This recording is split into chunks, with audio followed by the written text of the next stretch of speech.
Laipni lūgti, Hojān! Mēs ar Laumu arī pārvācāmies šeit, Hojān, uz citu viesnīcu, un šobrīd mēs paliekam istabiņā, kas ir kā laiva, jeb tās neliels kuģītis. Parādīšu jums, kā izskatās mūsu laiva. Īstenībā te ir diezgan šaurs, nav sevišķi daudz vietas, bet lielāko daļu istabas aizņem gulta. Ir arī logi no visām pusēm. Logi mums ir aizauguši visādām efejām un zaļumiem, un te mums ir vannas istaba. Un pats labākais, ka šeit ir atkal vanna. Tā kopumā numuriņš nav liels, bet viņš ir savādāks, un tas arī ir tas iemesls, kāpēc mēs izvēlējāmies te palikt. Nu tā mājiņa izskatās šādi, tā kā mājiņa, tā kā kuģītis nevar īsti saprast. Tā, te ir arī tāda iespēja, kur uzkāpt uz jumtu. Tā te ir tāda divu sauļošanās krēsli. Tikai šodien tāda sauļošanās mums galīgi šeit nespīd. Bet nu, tā vienkārši prikulīgs numuriņš, tā varētu teikt, nekas arī vairāk. Tomēr izsacinājām, ka šis numuriņš mums būs par šauru. It sevišķi šodien, kad ārā līst lietas un mēs nevaram izbaudīt šo te vietu, tāpēc mēs nomainīsim numuriņu uz citu. Klausies, man tev ir piedāvājums. Noteikti es pamanīju, ka mēs ar Laumu dzīvojam Norvēģijā. Tāpēc esam izveidojuši kaut ko priekš tevis. 5 vai vairāk dienu ceļojumu, kur tu ar saviem draugiem vai ģimeni braucat pie mums. Šis ceļojums ir paredzēts nelielām grupām līdz 4 personām. Mēs jūs uzņemsim pie sevis, kā arī izguldīsim, pabarosim un izvadāsim pa pašām skaistākajām vietām. Dosimies episkos piedzīvojumos, kas paliks atmiņā uz visu mūžu. Redzēsim vismaz 3 abrīnojamas vietas, kā Praikastūlens klinti, kas slēdz 603 metrus virs Līsefjorda, pārvarēsim sevi un drosmīgi kāpsim uz Šērekbaldena akmens, kas ir starp 2 klintīm iesprūdis un atrodas 1000 metrus virs fjorda. Kā arī apmeklēsim vietu, kur akmeņi ir veidojuši iespaidīgu lavīnas nogrubumu. Tur varēs kārtīgi pakāplēt pa akmeņiem un izjust dabas spēku klātienē. Protams, redzēs arī daudz elpu aizraujošus ūdenskritums un skatus, kas liks tev aizmirst par ikdienu. Un pēc galvenais tu piedzīvosi īstu, sirsnīgu piedzīvojumu pašā Norvēģijas sirdī. Viss, kas tev šobrīd ir jādara, ir jāsazinās ar mani un jārezervē jau savus datumus. Esam tikuši pie jauna numuriņa, samainījām iepriekšējo, un šeit ir pavisam cita lieta, jo šis numuriņš ir daudz reizes lielāks un ir kaut kāda patīkamāka sajūta, jo principā mēs neko vairāk nevaram darīt, kā atrasties vienkārši šajā numuriņā. Un kā redzat, šis numuriņš ir daudz reizes lielāks jau. Mums pat ir pašiem sava virtuve, kā arī ēdamgals, kas ir paredzēts 6 cilvēkiem. Tikai nezinu, kāpēc 6, jo te ir tikai viena liela gulta. Mums ir ļoti liela, plaša, smuka gulta.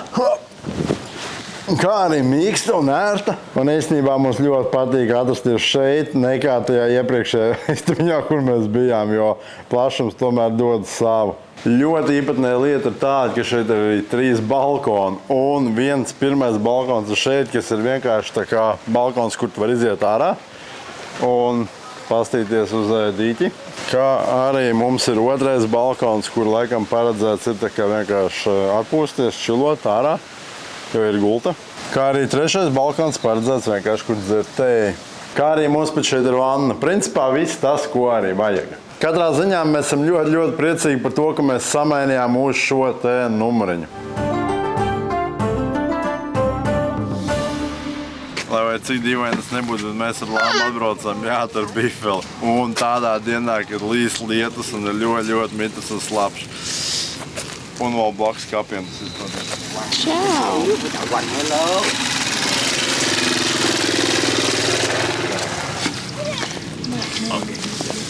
No Lauma.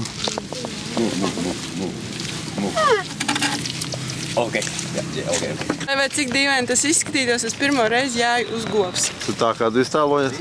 Jā, es iztēlojos, ka būs zaļi lauki apkārt. Rīsu terases. Ok, jā. Ok, foto. Jā, Okay. Te tu esi Vietnamā uz bifeļa. Un te tu esi kaut kur citur. Čambiņ. Man ir tādā kā pieredze. Just kāpiša? Just... Jā, čit. Oh my God. Ok.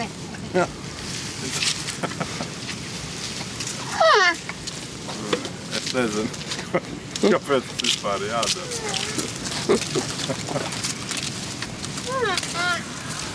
Domāju, vienkārši izjāt bifoli. Nē, vēl jāiet strādāt ar viņu.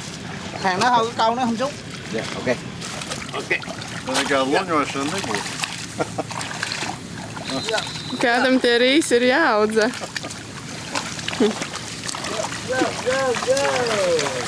Nu nekā tā rīsa stādīšana, laikam noteikti te ir sakni. Tu iztaisi tikai to bedri, ieliec iekšā viņu. Principā šitā sastāv, tad viņi tur mitrumā arī izaug. And they really do this with the hands? Yeah. Really? With the hand, every one? With the hand, every Okay. one by one, like that. Jā, pabaro, es domāju, tāpat strādā. Ok, mau. Jā. Vēl? Jā. Ok, Big boy needs love. Boy. Esmu sapratis, ka audzē rīsi. Var sakot ar bifeli, tā kā es vienkārši tur eju pa to tīrumu un izrosu tikai tās graviņas, tikai tranšēs mazās. Tur saber iekšā rīsus. Tādi tie rīsi izaug šādi te maziņi, kas saucās baby, tā kā stāds. Un tādi tu viņus ņem ārā un stāda atkal pārstāda. Tā kā. Un tad, kad izaug šāds te liels stāds, tad viņam tikai tādi galā ir šeit rīsi. Un principā līdzīgi kā graudi izskatās. Es to nekad nezināju. Nezinu, vai jūs to zinājāt, bet tas tā kā tas izskatās. Jā. Un tas arī ir rīsis. Vienkārši vajag ļoti mitru zemi, tāpēc arī viņas laiku visu apludina. Es jau nezinu, kāpēc tieši tas viss ir bifeli jādara, bet tā kā tas šeit notiek. Un tas ir diezgan autentiski tas, ko es tikko arī darīju. Tas tiešām kā viņi arī to visu audzē šeit. Ar ārkli viņi uzzirdina vienkārši to zemi un tādu tikai sāk samest rīsus, lai dabūtu tos mazos baby rīsiņus, kurus pēc tam pārstāda kā stādus. Rīsu stādīšana nav iespējama ar nekādām mašīnām. Viņi izmanto mašīnas tikai tad, kad viņi rīsus novāc, bet visi rīsi, ko mēs jebkad esam ēduši, vienmēr ir stādīti ar rokām. Tas ir diezgan pārsteidzoši priekš manis.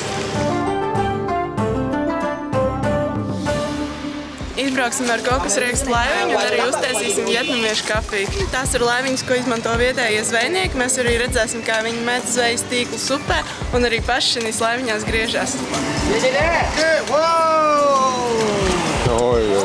Šis cepurs aizsargā gan no saules, gan no lietus. Mūsu gadījumā tikai no lietus. Yes! Šis pasākums arī skatās diezgan amizants.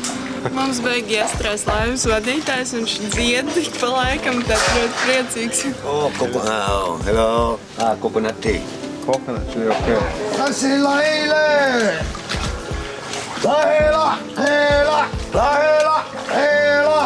Šis te laiviņas īstenībā gatavots no bambus, viņas vienkārši šaus pa coconut boat. Bet īstenībā tā ir. Izskatās pēc kokosrieksta, tāpēc.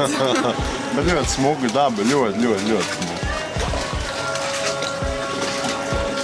Mēs tagad iebraucam tādā riktīgā tā kā palmu krūmā, jā. Viņi vienkārši sniedzās pāri galvai, tā kā tāda alga. Bet nereāli forši tas, ka nav cilvēku. Vai nu tāpēc, ka ļoti agrs, vai arī tāpēc, ka šodien ir lietaina diena, vai kāpēc, bet mums tas ir par labu.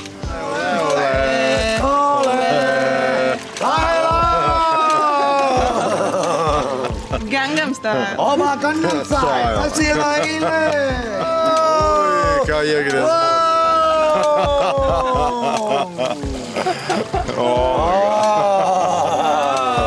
Bišķi sagriezot. Par papildus samaksu vienkārši var pagriezties ar vēl vienu čalu atsevišķu laivā. Mūsu gadījumā tas izmaksās 100 naudiņas. Var sakot tagad griezīt.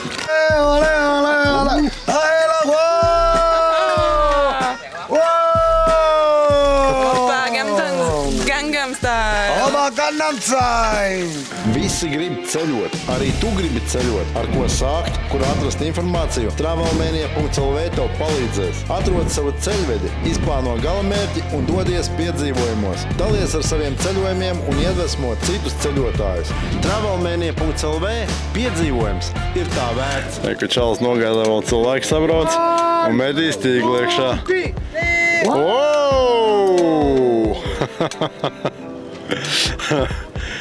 And now many fishes. Jā, bet šito noteikti mums tagad prasīs naudiņu. Nu labi, tomēr neprasīja, lai mēs maksājam kaut ko, jo laikā tāpēc, ka nebija zīves. Kā jau zvejniekam nesināca zīves noķert, tad pašai jāmēģina. Bet šis tīkls nav tik advancēts, viņš ir tāds vienkāršāks, vienkārši garš. Stīgls, ko Lāma tagad ielēda 10 metru. Okay, bye bye. Bye bye! Like this. Principā ielēšu pludiņu iekšā un tagad gaida, kad kāds zivs uzķersies. Gaidīsim pusdienas savus. Tagad mēs piedējām visu zivs no šīs puses iekšā tīklā, tāpēc jāsatīt par laivu, kā viņi jāapļauj.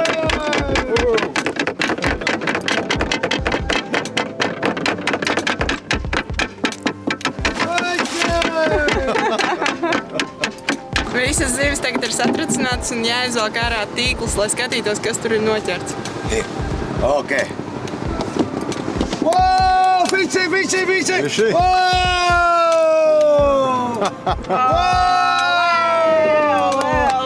Bet ir! Oh, my Gangnam Style! Oh, fishi! Okay. Ko Lāma tik pie pirmām zivīm? Yes. Liela? Ja pieliek tuvāk pie kameras, tad ir lielāka. Tagad metīs makšķeri.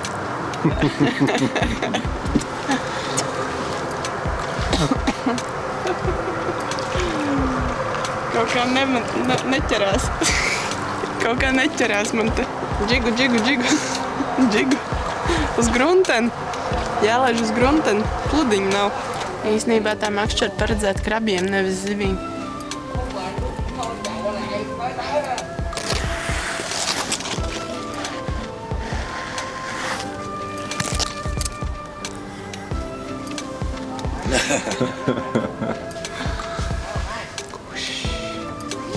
Lai neaizpiedē krabi.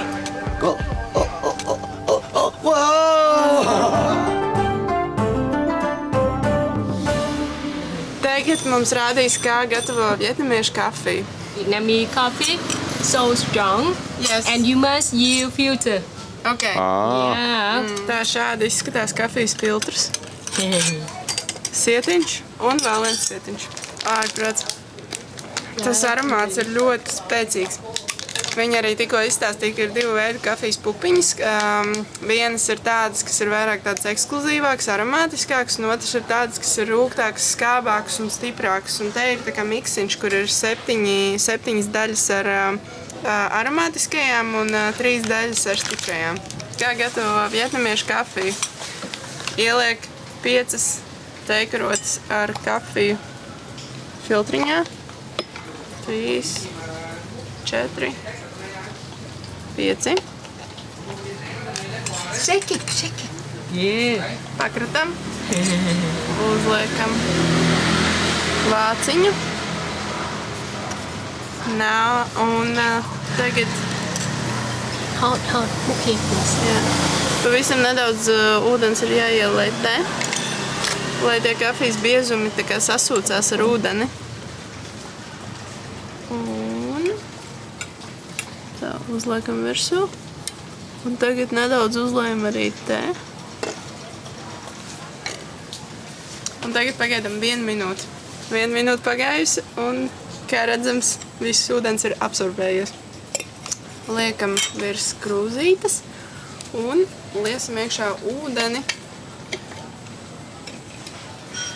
Tik daudz, cik daudz jums būs kafija. Nedaudz vairāk. Un principā tagad arī gaidam, kad viņa izfiltrēsies, reku pil jau. Kafija tiešām ir ļoti stipra, ļoti tumša melna. Par cik kafija ļoti stipra, mums viņa ir jāuzlabo ar kondensēto pienu. Rekur ieliesim tādas kārtīgas 3 karotītes ar kaudzīti saldākai dzīvei. 2.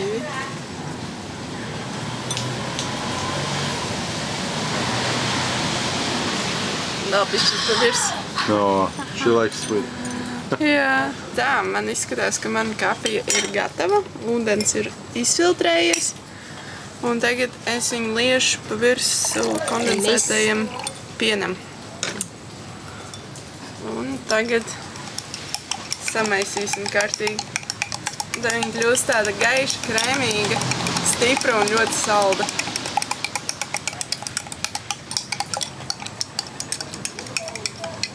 Okay. Un tagad pēdējais etaps mūsu kafijas pagatavošanā. Pievienosim ledu, lai tā kafija nav tik smaga, lai viņa ir tāds atslēdzinošs, atspirdzinošs dzēriens. Tā, nu lūk, mana ledus Saigon kafija ir gatava.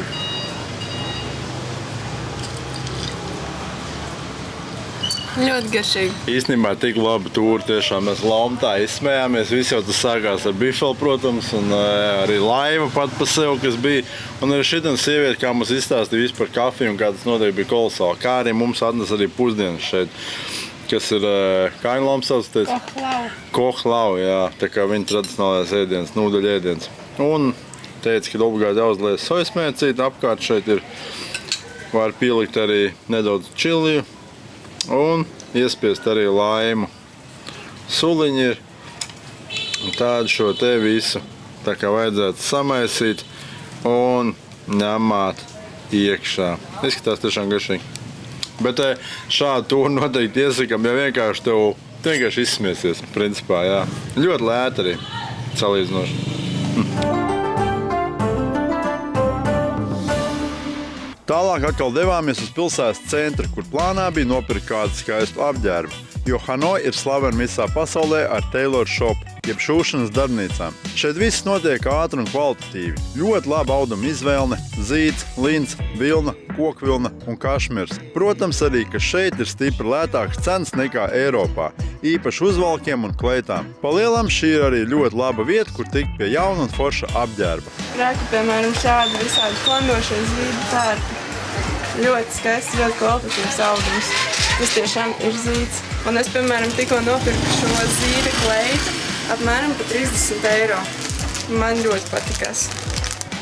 Nokaudājām cenu apmēram pa kaut kādiem 40%.